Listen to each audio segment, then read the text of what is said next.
بسم الله الرحمن الرحيم. السلام عليكم ورحمة الله وبركاته. دمان بهذا ورباهين جمهورية الصوماليلاند آدي آدبان والسلام يا جودهان. شركة شرايدة ساك هالكن أن كوهينا وحدارية هاي أما أخاصية هاي دليلها يدباتوي كم موضة وسارد الدولستية هوده يجديد كعرك جمهورية الصوماليلاند. وهرين وسارد الدولستية هوده ومرايد كواد الغد يهنكروا قرن كنا الأردن كأخ الصوماليلاند. قف كستود قربها أمدي بدها إنك صوب وغنيا إيش أمش عشدة وإنك دعونيا هو حكاه قرامة ديارها جمهورية الصوماليلاند. سيدا أن كواد ورقمنا أما أنكسون هاي دوام وحي حكومته كانت هي وحي يقول لأنه كاسو تشيت كيس أما معجزة ها أما دارنا إن ما حيه تولي قرون كي ديارها إبربرا وها قرون كي أقبلنا إلى ده الصوماليلاند إنه يقول يشيو دولة الإمارات كعربت سأيوقد كان ميليتري بيس هذا بحال كاسو حكى الصباح ذي أما أي سؤال كتهاجتها وسارد الدولسية هودو وح شقرة إقران كوهيسا كليه وحوي معاملة لبضة قرونة عقالة رشح الإيربوديو بربر إيربود وسير كدولسية هودو مدن فرحان آذن هيبي وحقيب كالنقضي أو كشقي سيدي مدار كاسي وهو رجلها كعنت دولة الإمارات وسيركو اسمه ويدين أو كمو حساب تمين حدين لبدي مدار أدناموليسي متكبدي كعنت هذا كبحه محا ألترناتيف أو قرانك أي مد سوماليلاند استعمالك رئيسه تصالك هم بندسينيا markii shaqada laga waday garoonkan diyaaradaha ee Hargeysa waxa si toos loo isticmaali jiray garoonka Berbera war maanta haduu noqdo garoonkii Berbera mid ay leedahay dal shisheeye oo military sidee buu noqon karaa civil aviation ay isticmaalaan dadka rayidka ama shicibka ah waxa kale oo isagu jira inuu yahay garoonka Berberi keen ugu qiimaha badan ama ugu weyn runwaygiisu wuxuu dheeyahay 4 kilomitir 4.1 kilomitir kaasoo inugu xidha dhammaan dacalada dunida wasiirku waa wasiirkii duulistii hawada ma aha wasiirkii gaashaandhiga waxaad moodaa inuu shaqadiisii garan waayay oo uu qabtay shaqadii wasiirka gaashaandhiga cadami taasi waxay muujinaysaa laba qodob midoon in lagu adeegtay wasiirka oo wixii la doonayo madaxtooyada laga faro oo danihii qaranka intuu ilaaway danaha gaarka uu ka adeego oo taasoo noqonaysa mid uu ka gaabsaday wasiirkii xaq u lahaa ee difaaca ee gaashaandhigu waxa iyaduna jirtaa oo soo ifaxaya in garoonka diyaaradaha wasaaradda duulistii hawadu waxay ka qaadaa lacago kuwaas oo soo marin miisaaniyadda waxa jirta hay'ad la yiraahdo security risk management taasoo qabata shaqadii ay wasaaraddu qaban lahayd waxay qaadaa lacagtaasi waxa lagu soo daraa tigidhada shirkadaha diyaaraduhu ay jaraan ayaa qof kasta falayd ama tigidh goosanaya loo raaciya waa lacag dhan $12 xilligii maxamuud xaashi ahaa wasiirka duulistii hawada ayaa si xoog oo jujuba lagu mariyay golaha baarlamaanka lacagtaasi kuma jirto miisaaniyadda waxa laga dhigtay garoonkii goob shaqo oo shirkado gaar ah ama ganacsi ka adeegtaan halku ka shaqeyn lahaa dhibaatooyinka dul hoganaya ayuu garoonkii kaliya ugu muhiimsanaa uu maamulayay wuxuu suuro geliyay in lagu wareejiyo imaaraadka talabaad jirta waxa weeye hay'adda ECAO كسر 429 كي أي الجوريتي إلى ماموشو هودي الصومالية تركي اللي سوري في الصومالية واحد شرته هاي الله هذا كنكس تاسوا هيدا أي صومرته لعجها لقاه عشرة ديار ده هودي النمرية لعجها ستوتري إنه مسوا جيران ما استعماله كل يوم حي لقى جيران إن ير الله استعماله شقاله هو حيكون شقيان هيدا حلمت ذو نيروبي waxay u adeegaan ugu shaqeeyaan magaca Soomaaliya waxaana xidhiyihiin ID card-ka ECAO ama kankas taas markaa waxay muujinaysaa wasiirku inuu halkaas shaqadiisii gabayo wixii xaq aynu u lahayn qaran ahaan aanu gacanteena soo gelin dhibaatada kale jirta waxa weeye koor numbarka ay isticmaalaan marka diyaaradaha la hagaayo waxa la yiraahdaa har Soomaaliya hadda halka u fiirsada lama yiraahdo Somaliland marka diyaaradaha la hagaya ama la hadlayo ama ay garoomada soo fariisanayaan waxay ku soo fariistaan magaca Soomaaliya wasiirku inuu wax qabad muuqda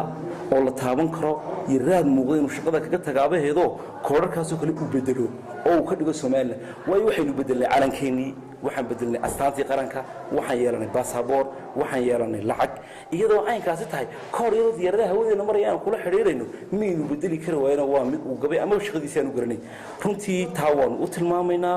farxaan waxaan kula talinaynaa inuu maxay tahay arrimahan militariga isagu ma aha wasiirkii gaashaandhigga mana aha wasiirkii difaaca inuu shaqadiisii ku soo noqdo oo uu yimaado shacabka reer Soomaaliland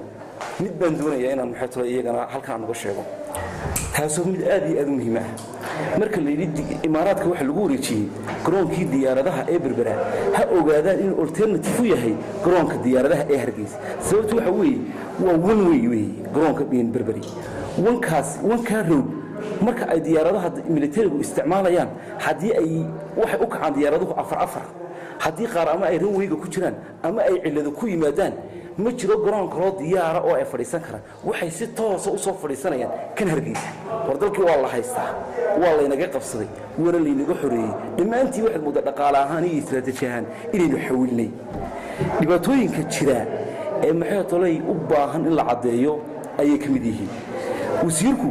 ma wuxuu garan waayay inuu dhaho wartani shaqadeedii maaha wasiirkii gaashaandhigga ee difaaca ama dadka aqoonta hore taasaha ka hadlaan waxaan u maleynayaa in sidii caruurta amar la siiyay oo cidii magacawday uun ay tiri war waxaan qabo halkaana mar waxa uu sheegay inuu maxay tolay safar tagi doonaan in dhawaan imaaraadka wiigan iyagoo soo dhameystiri doona heshiiska ay la soo galiyeen imaaraadka wixii qabiye ka ahaa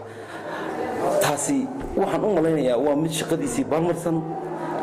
inaanu maxay tolay halkii loogu talagalayna aan ka abaarin sababta oo ah saldhigna waa saldhig difaac ma aha saldhig sifil marka isagu wuxuu hayaa shaqadii sifilka shirkeena jiraayid waxaan ku soo gabagabeynaa inahaasi xisbiga wadani wuxuu aad iyo aad u soo dhaweynayaa kororsiimadii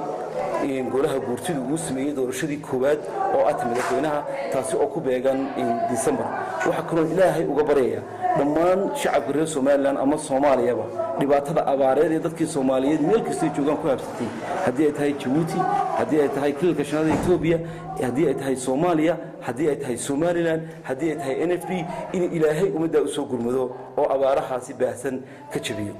guud ahaan shacabka reer Soomaaliland waxaan leeyahay waa bal indhaha kala qaada oo waxyaabaha dhaliilaha ah ee jiray ee rasmiga ah iyo qaladaadka lagu sameeyo dawladnimadeeni taana aynu ogaan wassalaamu calaykum waraxmatullaahi wabarakaatuh wasaaradda duulista Soomaaliya toddobaadkan waxay sheegtay inay shaqaalaha ka mid ah wasaaradda duulista Soomaaliland oo 14 tiradoodu gaaraysa inay u dirtay dalka Kenya iyadoo guud ahaan ay ka mid ahaayeen 50 qof oo Soomaaliya iyo Afrika ka fikiraya wasaaradda iyadoo muuqaalay warkaas wasaaradda duulista Soomaaliya sheegtay haddana qoraal weyn arkinay beeninaysa wasaaradda oo dadkaas magacyada xalaayo ay leedahay waa beentooda weeyaan in anaga oo dalka madaxbanaan Soomaaliland ay tahay Soomaaliya haddana la yiraahdo wasaaradda duulista ayaa shaqaale qoraysa marna beeninaysa sidoo warta waa su'aal aad iyo aad u muhiim ah uma baahan horta runtii in aad loo bayaamiyo waxa halkan jira horta oo dawladdu ay bayaamin kara weyday laba dhibaato isku hursan 19 shirkii burco waxaanu la soo noqonay madaxbanaanidii Jamhuuriyadda Soomaaliland qof kasta reer Soomaaliland horta waxa ku muhiim ah hadii ay xukuumadda tahay iyo hadii ay shacab tahayba inaynu difaacno dawladnimadeena iyo go'aansataageena oo aynu sheegnay in Soomaaliland tahay dal madax banaan oo gaar ku taagan haddaan u soo noqdo arrintan su'aashaada 19 ayaa hawada Soomaaliya lagu wareejiyay hay'adda ICAO qaramada midoobay ma aqoonsana Soomaaliland mana yaqaanaan ee waxa ay yaqaanaan waa Soomaaliya waxa kaliya ee maxay tahay ay inoo qabato ICAO ama ay lacagaha ay naga qaadaan inoogu soo gudbiyaan waa inta ay shaqaalaha siiyaan shaqaalaha aad sheegtay imika ee la tababarayana kuwaasi ka mid yihiin magaca Soomaaliya ku adeegan magaca Soomaaliya lagu tababaraa magaca Soomaaliya mushaharka lagu siiya waxaana lacagta loo soo mariyaa hay'ad la kankas oo degan Nairobi marka farxan wasiirka duulista uu taamadiidi karo mana beenin karo waa looga baahan yahay inaynu gacanta ku soo celino oo wixii hawadeena Soomaaliland ama ICAO ha qaato ama Soomaaliland ha qaatay waxaynagu inta aynu leenahay aynu qaadano caasimadeena Hargeysa ku maamulano shaqaaladeena halka xirfadda u leh inagu maal gashanayna aynu tababar waa la inoo tababaraa kan kasba inoo tababarta Nairobi bana la geeyay waana arrin uu iska dhex fadhiistay weeyii taasi wasiirku iyadoo ay jirtaan intaas oo shaqaalaha Hargeysa ka baxaan oo muqdisho magac yaqaanay leeyahay Soomaaliland baan ka keenay inuu hadana ay wasaaradda xirfadaha halka soo jirto meelaha ayna arrin jabab qarnimadeena waa ku tahay waxaan uga faa'iideysanayaa fursadda maanta halkan aan joogo muddo ay jirtay Soomaaliland wali ismeen weydiin war halkeen ku soconaa halkan maanta ay Soomaaliland taagan tahay muddo badan baynu ku soo jirnay inaynu maxay tahay difaac ku jirno oo qarannimadeena iyo aqoonsigeena aynu keenno dariiqan hadda aynu marno mid ka duwan ma hayna taa ismayna weydiin waa sababta keenaysa wax kastoo inaga yimaada koonfur inaynu dafirno marka qarankeena ceeb ku tahay wasiirkana ceeb bay ku tahay waxay ahayd laba qodob mid in la yeelo totally maadaama Soomaaliya ka goonay inaanaynu magaca Soomaaliya waxba kula wadaagin aynu taas ka deeyno oo inagu aynu shaqaalaheena iyo hay'adkeena cid ka hawlgalaysa tababarano haddii aynu u dirano dalal ama dawlado inooga xirfad badan iyo haddii aynu ku tababarano gudaheena laakiin laba mid la kala daayo war shaqaalaha kan ka saynu u dirno Nairobi aynu u dirno iyo Soomaaliya aynu diidno labadaas la kala daayo kan ka si kaawo waxay u adeegan waa Soomaaliya magaca Soomaaliya ku adeegan kuma adeegan magaca Soomaaliland iyaga maamulaha wadi waxaan ku maamulaan Soomaaliya qaramada midoobina waxay taqaanaa Soomaaliya markaas ay waxaan ay wada diidno oo qaramada difaacno oo kaawo aan diidno xafiiska Nairobi ka filan aan diidno hawadeena iyo shaqaalaheena ha noqdaan kuwa u madax banaan oo ay dhin kaarka wasaaradda duulista iyo hawada kaga shaqeeya ciidan tarashaal ee aan kaga shaqeyn ay dhin kaarka ee kaawo bal idinku u fiirsada in shirkadan la yiraahdo safety risk management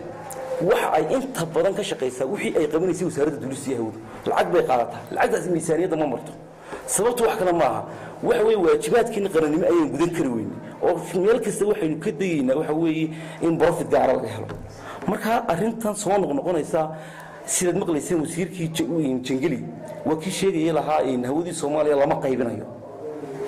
heshiiskii Turkiga iyada ku jirtay oo iyada maxay tahay qodobka koowaad ahaa inay hawada Soomaaliya maamulato oo inaguna aynu halkan hirku watar ku yeelano Hargeysa Soomaaliland koodan ay xamar la tagaan kaasi uu suuro gali waayo xagga xamar buu ka burburay xirfad siyaasadeed oo ka lagu meel mariyo meeykiina wasaaradda duulista hawada iyo xukuumadda kulmiye iyadoo aangaasi jirto xaqiiqadii dhabta ahaydna way dafirayaan oo kankas waa hay'adda shaqaalaha inoo tababarta waana tay u xil saartay kaawo waa nationalkii oo waa qaramada midoobay tanna waa mid loo kala xarunteedu waa Nairobi waxay u adeegtaana dadkan ay u shaqaalahana ay kuwa Soomaaliya ee maha Soomaaliland. Assalaamu alaykum wa rahmatullahi